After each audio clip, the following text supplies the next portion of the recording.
Welcome to Not So New News, where we discover what is hidden in the newspapers from 100 years ago. Today's article comes from the town of Whitesburg and appeared in Letcher County's oldest newspaper, the Mountain Eagle. Volume 2, number 18, dated December 31st, 1908. This reading is from the writings done in 1908. These views are from that time period and do not necessarily reflect the modern views of Kentucky Tennessee living nor its narrator.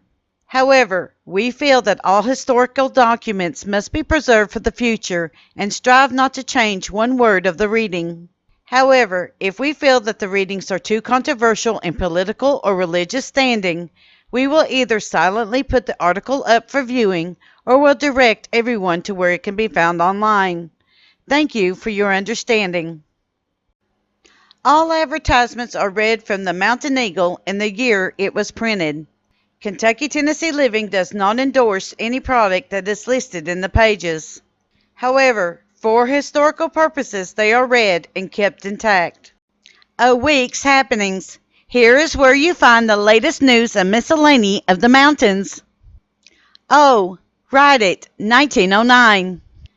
Bird Ison came in from Line Fork. Read, as a bachelor sees it, on the first page. See the Smith Premier ad and order you one. Remember, the new school opens Monday. Who got the editor's sack and meal at the mill? Mrs. Maddie, wife of J.C. Day, is on the sick list. W. Cornett of Poor Fork was here a few days. Sam Collins is confined to his room at the Kentucky Hotel.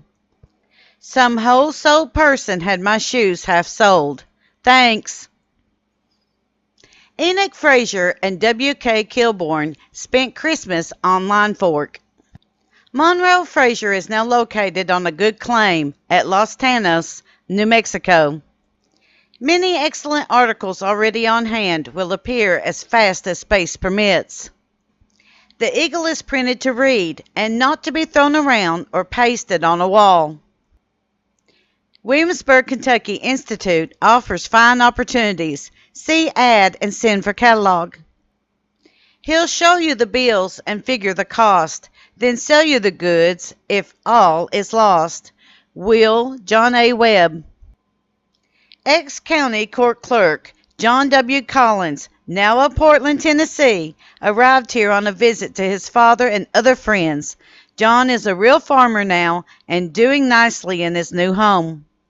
The Eagle is authorized to state that students who desire to attend school here can get a good board for $2 a full week. In case they want to go home at the last of the week, they will be charged at a rate of 10 cents per meal. No better inducement could be offered as we see it. Further, it may occur to some who desire to attend school here that it might not last long. To all such, we are directed to say that the school will continue in the session the full time as stated in the ad, whether attendance justifies it or not. Jury lists. The following are juries for the January term of court. Grand Jury: William Riley Craft, Monroe Frazier, Lee Cancer, S.G. Sturgill, R.H. Holbrook, Kane Newsom, Irvin Wright, N.R. Webb, Big Henry Potter, George Combs, Jr., Walter Potter, Elijah Sergent, John H. Cornett, Hiram Williams, W.M. Callahan, W.B. Webb, James Wright Johnson, Joe Stidham, Joe Hall, Camp Branch, A.B. Potter. Pettit Juries: Philip Adams, Cram Creek, J.H. Stallard, Ben Adams, Randall's son, Enoch Whitaker, Noah Holbrook, W.M. Cornett, Evan Adams, Jr., Wally Webb, Hiram Blair, Hiram Holcomb, John A. Sturgill Hockley, J.G. Smith, S.P. Gilley, Squire Watts, U.S. Tolliver, Henry Hall Allens, Riley Webb, Moses Hampton, John A. Boggs, George Whitaker, Steve Sergent, Jr., Spencer Johnson, John R. Stewart, Tom J. Bowens, Ben Brown, Anderson Holcomb, W. S. Spangler, John Boatwright, Green Cornet, and Morgan Killen.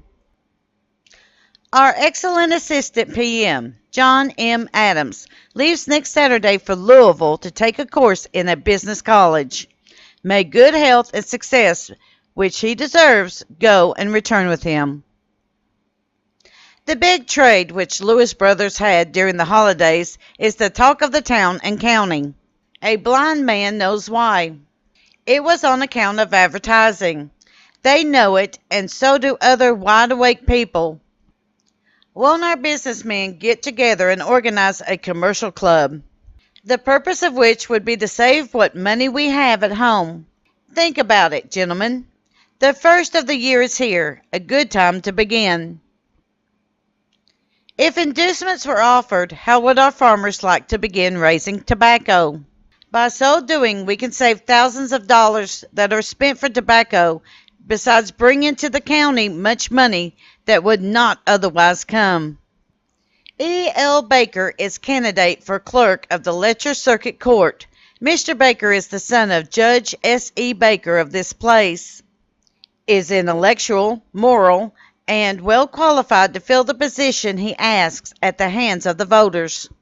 Luther is the first to announce for this office, and it looks to us that he has a good chance to get the office. How does your wheat look? Aren't you glad you made the venture? Now, talk up sowing and cultivating other products at home, and thus save the country from ruin that is just ahead, unless something is done by our producers. Here is a point. 1908 saw no less than $75,000 leave this county for what we call the necessities of living. $30,000 of this went for groceries alone. How much came into the country? Again, think. Lester. Blaine Crace was here Thursday. Professor C. E. Pendleton's school closed Tuesday. Carl, son of William Breeding, is low with pneumonia. Ira Baker and Mrs. Susan Moore were married at the home of the bride's grandfather Thursday. May they live in the land of peace and plenty. Pinky. Pound, Virginia. Gilbert Mullins is very ill with fever. John M. Mullins has moved into his new home.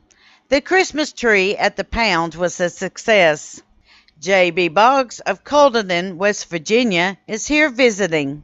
Frank Mullins and J. T. Rutherford made the trip to Hellier. Prologue. Child dead in bed. At Craftsville, 8 miles up the river, Mr. and Mrs. T. G. Wright arose from their bed Saturday morning to find their 3-month-old baby dead. The child had been sick for several days, and it likely succumbed to croup. Residence burned. Late Saturday evening, the residence of Patrick Bates, a well-to-do citizen of Millstone, was destroyed by fire. The building is supposed to have caught from an unused fireplace in the upstairs room. Almost all of the household goods were lost. This concludes today's reading of the December 31st, 1908 Mountain Eagle. We at Kentucky Tennessee Living would like to thank you for your continued support as we bring to you the history of the Appalachian Mountains.